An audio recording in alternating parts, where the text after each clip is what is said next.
Welcome to Beer Untapped with Perry Miller, the podcast. These episodes were originally aired on Brookings Radio. Now they're on the net for you. Hey, if you want to hear anything special on the show, reach out to us on Facebook. We're always looking for new content. Enjoy the show. Welcome to Beer Untapped with Perry Miller. They're the primary flavor driver for most American beers these days, often called the spice of beer. We talk hops on this week's show. The use of hops in beer may go back as far as the 9th century. The Germans likely the first, and they were certainly the first to commercialize it, with commercial hop farms dating to the 12th century and exporting beer with hops in the 13th century. Seth Cook at Wooden Legs Brewing of Brookings says hops likely were not originally used for flavor. Hops, of course, are the item that adds bitterness and aroma. Often to beer, hops are probably one of the more distinguishable elements of American craft beer. Not the only thing that American craft brewers do, but certainly is probably the one that people notice the most. Hops just mechanically have two reasons. First of all, it is that bitterness, it is that aroma, it is that flavor. But secondly, they actually act as a preservative. So the acids and oils in hops are converted in the boiling process to actually become antiseptic, basically, and they help preserve a beer. They're a preservative, one of the first preservatives back in the history. It's probably why they started using them, in fact, because somebody figured out that it would preserve the beer longer. Exactly right. Back in the day, they had ale and beer, and the distinguisher is that one had hops and one did not. So fast forward many, many years. Hops now are grown in dozens of varieties, hundreds of varieties probably. All over the world. All over the world. The Pacific Northwest. Any place they make beer, they're growing hops, pretty much. Exactly. And we actually have hop yards in South Dakota. But a lot of the large hop production comes out of the Pacific Northwest in the U.S. here. The U.S. actually topped Germany in 2016 to become the top hops producer in the world. The rest of the top five, the Czech Republic, China, and Poland. Washington, the top producer in America. It's becoming the hops capital of the world, in fact. Hops, not easy to get started if you want to grow them. They grow on a trellis, so they're kind of a pain to make. They might look like ivy in some cases, really tall trellises that they climb up.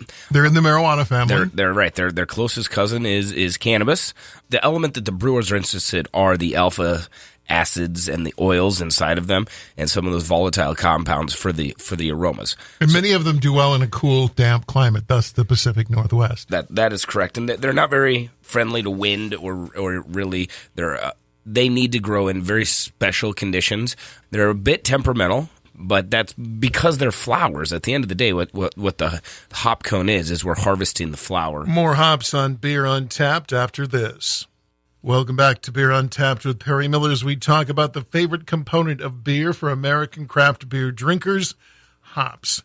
The American craft brewers have taken the humble hop and made it the prime ingredient front and center to the most popular style of craft beer, the IPA. Now hops are being used to great extent as a primary component of a lot of American beers. The IPA, the American IPA that the industry has hung its hat on, is probably defined best by the hop that is in it. And you can have variations between IPAs that are solely based on the amount, the time the hops are added, meaning in when in the process they're added, and the variety of hops. So you can dictate an entire lineup of beers just by that. It's funny we're talking about this because as we record this, I've got about 4 or 5 IPAs on the board that we're brewing right now, and they are all significantly different from one another. Which is great. And that's kind of the thing that has been really amazing about hops, especially in the last 15 years or so, is the variety of hops that are now being developed and the different flavors that those hops can convey. It's getting crazy. Right, and it goes from flavors all the way from just maybe herbal or even peppery and earthy to stone fruit and grapefruit and citrus, mango, papaya. You mean, you name it. There's a bunch of hops, and that's no small task to develop hop plants like that. And they're not all fruit oriented either. Some develop spicy notes. And I just read there's an experimental hop only goes by a number right now that gives off notes of the barrel. So it gives off vanilla, oaky notes from a hop. So, and a lot of that is coming from the universities in the Pacific Northwest. Almost all of it. Well, no, I shouldn't say that because there's a German firm that's developing all kinds of crazy new hops too. So using them as an actual plant is traditional to the process. They have begun to do things like cryo-freeze hops. They've done hop extracts and hop oils.